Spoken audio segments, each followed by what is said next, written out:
Bonjour, vidéo suite au think tank en partenariat avec Les Échos et le journal Le Parisien. Ce think tank avait plusieurs thèmes, c'est pour ça que je continue, je vous en ai fait déjà une première partie. Il était animé par Olivier Dauvert. Donc monsieur Olivier Dauvert, c'est très intéressant, vous avez utilisé un certain nombre d'arguments, je vous invite à aller sur internet où je vous mets le lien de la vidéo, puisqu'ils ont échangé pendant plusieurs heures sur les plateaux, avec les responsables d'Invivo, COP de France, etc., Dominique Chargé. Donc je vous reprends les points essentiels qui sont ressortis, je ne vais pas vous donner tous les détails, ça durerait des heures. Ils ont dit qu'il fallait produire plus, que demain l'enjeu c'était de produire plus au niveau agricole, pour nourrir la population mondiale. Alors ils ont juste oublié une chose, il y a un tiers de la production aujourd'hui qui est gaspillé. Un tiers de la production qui est perdue. Je dis bien un tiers. Bon. Donc ça, il faudrait peut-être en parler. Après, produire plus. Si c'est pour produire plus, comme on l'a fait depuis l'après-guerre, pour enrichir tous les gens autour de nous et mettre dans le cimetière 2 paysans par jour, je pense qu'il faut revoir la copie, monsieur. Je tenais juste à vous reprendre sur ce sujet et je continue. Vous avez dit ensuite des prix compétitifs. Comment vous pouvez avoir, monsieur, des prix compétitifs dans une économie mondialisée où un paysan qui est en Inde, au Japon, en France, en Belgique, aux États-Unis, en Suisse ou en Chine, ne peut pas avoir le même coût de production, monsieur? Rien que de par l'aspect climatique, sans parler des charges sociales et des fiscalités qui n'ont rien à voir d'un pays à l'autre ou d'un continent à l'autre, je vous poserai juste la question, votre travail, vous avez un travail, est-ce que vous êtes payé le même prix que les gens qui ont le même niveau que vous et qui travaillent au Bangladesh ou au fin fond du Pakistan? Le revenu, ce n'est pas que le prix. À un moment, vous dites, ça peut être aussi parce qu'on dépense trop. Mais vous allez venir nous expliquer, nous éleveurs, comment on dépense trop. Il faut avoir un sacré culot pour tenir un langage comme ça. Vous allez venir expliquer à des paysans éleveurs qui travaillent 365 jours par an, monsieur. 365 jours par an, opérationnels. Nous, on n'est pas des branquignoles en savate à se promener sur les plateaux. Nous, on est présents parce qu'il faut qu'il y ait de l'eau, il faut qu'il y ait de l'électricité en permanence sur l'exploitation. Donc si on s'absente une journée, il faut un remplaçant. Pas un petit remplaçant. Un remplaçant compétent. Et des gens compétents pour remplacer les gens aujourd'hui dans l'élevage, en production laitière, en allaitant, en poulet, en canard ou en lapin, faut déjà les trouver. Faut déjà les trouver. Et une fois qu'on les a trouvés, faut être capable de les payer. D'accord? Donc venir donner des leçons à une profession dont vous n'avez jamais participé au travail, et encore moins venir se salir les mains 7 jours sur 7, bravo monsieur. Alors vous avez pris ensuite l'exemple du camembert président. Le camembert président, vous expliquez, il était à 1,52 € il y a 20 ans, et 20 ans après, grosso modo, il est au même prix. Alors monsieur, êtes-vous sûr que dans le camembert président, il y a les mêmes ingrédients qu'il y a 20 ans? Avez-vous le détail de comment sont fabriqués les camemberts? Je ne fais pas une fixation sur Lactalis, c'est de façon générale. Avez-vous tout le détail, comment c'est fabriqué et qu'est-ce qu'il y a dans le camembert président? Est-ce qu'il y a la même matière première, les mêmes ingrédients qu'il y a 20 ans? Première question.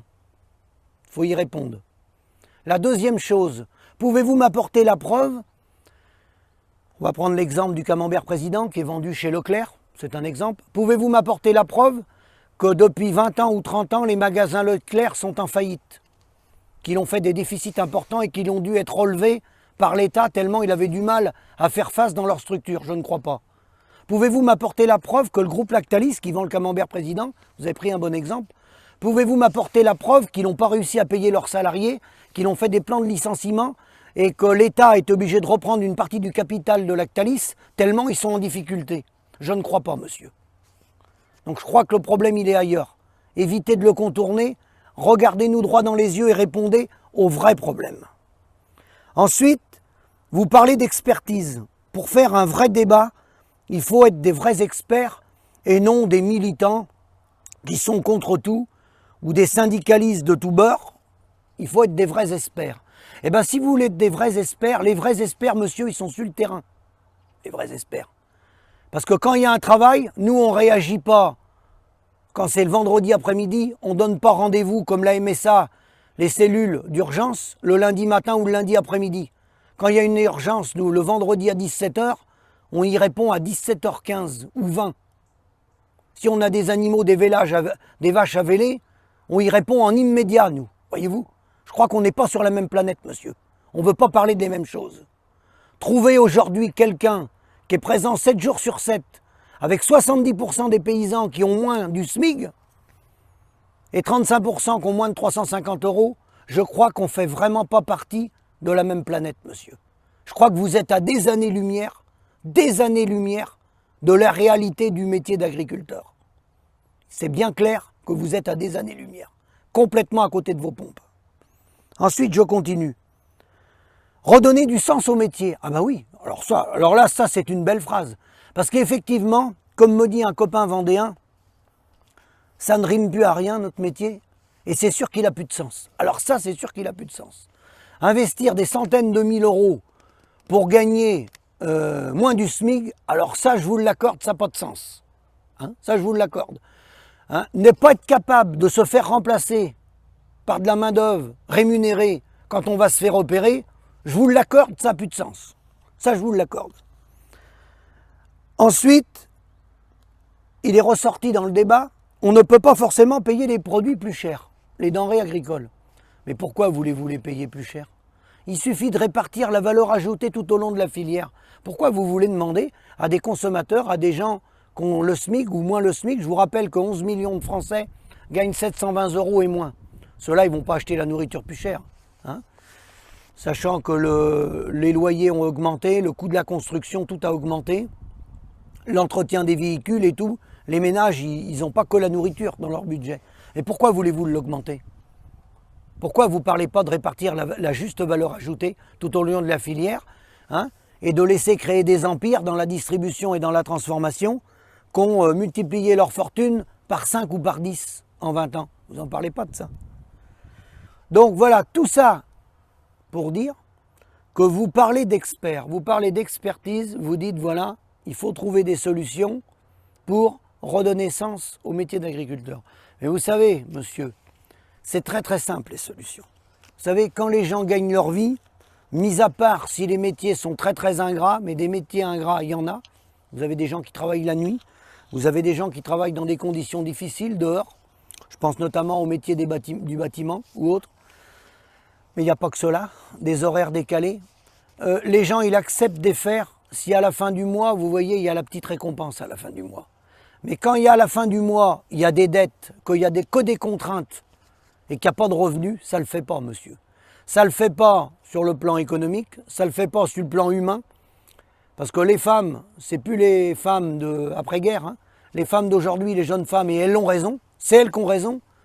Elles ne vont pas avoir une vie de famille où le mari, il est 7 jours sur 7 au boulot pour ramener 700 ou 800 € ou 1200 € par mois.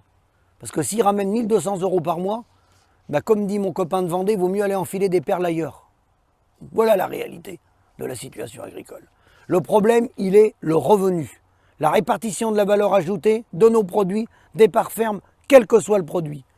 Quant à l'économie mondialisée, je ne vois pas pourquoi dans les autres secteurs, les gens sont rémunérés par le produit intérieur brut territorialisé, c'est-à-dire que les gens ils ont un salaire franco-français, comme le vôtre. Votre salaire, monsieur, c'est un salaire franco-français. À ma connaissance, vous n'avez pas été mis en compétition avec des gens qui gagnent 5 fois moins que vous, parce qu'il y en a qui gagnent au moins 5 fois moins que vous et qui font le même métier que vous. Alors vous, c'est vrai, vous voulez être tiré vers le haut, et si vous trouvez des salaires meilleurs ailleurs ou dans d'autres pays, vous allez y aller, et vous aurez raison. Hein. Simplement avec de l'alimentation, ventre qui a faim n'a pas d'oreille, monsieur. Donc avec l'alimentation, on ne joue pas. C'est comme avec la santé. Avec l'alimentation, on reconnaît les paysans. Et là, on ne les reconnaît pas. On les considère comme des esclaves, les paysans. C'est la raison pour laquelle ils disparaissent et les gens arrêtent les uns après les autres. Alors pourquoi il y a plus de détresse dans l'élevage que dans les grandes cultures? Parce que dans les grandes cultures, il y a de graves problèmes aussi, ainsi que dans toutes les autres productions. Mais pourquoi? Parce que c'est du vivant. Et avec du vivant, il faut être présent toute l'année, tous les jours de l'année, tous les matins, tous les soirs, il faut être présent. Voilà.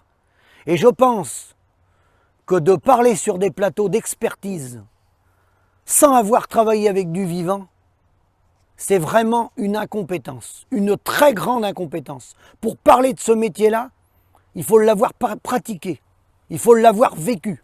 Pour parler des difficultés agricoles, il faut les avoir vécues. Ce n'est pas les gens qui sont rémunérés par des syndicats, par des coopératives ou des chambres d'agriculture qui ont une toute petite partie de leurs revenus. Ils s'arrangent pour équilibrer l'exploitation, mais leurs revenus, ils ne le font pas là. Leurs revenus, ils le font avec les mandats. Ils ne le font pas avec l'exploitation, le revenu. C'est pas vrai. L'exploitation, c'est une vitrine. C'est tellement vrai ce que je dis que parmi nos responsables, et il y a longtemps que ça dure, il y en a qui en sont réduits à avoir plus qu'une boîte aux lettres. Ils ont une boîte aux lettres, un petit hangar, et puis ils se sont déclarés exploitants agricoles. Voilà où on est rendu. Hein, et c'est ces gens-là qui représentent le monde agricole et qui sont sur les plateaux télé et qui vont expliquer aux autres comment faire. Non, ils peuvent essayer d'expliquer aux autres, mais ils ne vont pas venir m'expliquer ni à moi ni à mes collègues. Le métier, on le connaît, on le pratique tous les jours. Quand je veux m'absenter une journée, il faut que je trouve quelqu'un. C'est le parcours du combattant pour trouver quelqu'un. Parce que moi, je ne pars pas de mon exploitation en laissant le travail comme il y en a qui font à certains, qui laissent les épouses ou les stagiaires tout seuls sur l'exploitation. Une exploitation, ça doit être suivi tous les jours, surtout avec des animaux. Donc venir parler d'expertise, si vous voulez faire des expertises, venez voir le travail qui est fait au jour le jour dans les exploitations. Et de la façon dont elles sont conduites, et comment les gens ont évolué, et comment les techniques ont évolué, et comment les gens sont performants. Les gens sont au top au niveau performance, au top. Et il faut avoir une santé d'enfer pour pratiquer ces métiers-là. Une santé d'enfer. Parce que bien souvent, et c'est le grand drame de cette profession-là, il n'y a pas de séparation entre la vie professionnelle et la vie privée. Hein, on parle du travail tout le temps. Même quand on est rentré dans la maison, qui est la partie privée. On en parle tout le long de l'année, le samedi, le dimanche, tous les jours. Hein. Et normalement, dans toutes les professions, on devrait s'imposer des coupures. Et là, il n'y a pas de coupure. Parce que c'est du non-stop. C'est le SAMU en permanence, 24/24, sans rémunération. Donc ça ne s'appelle pas un métier, je vous le confirme, ça s'appelle de l'esclavage. À bientôt.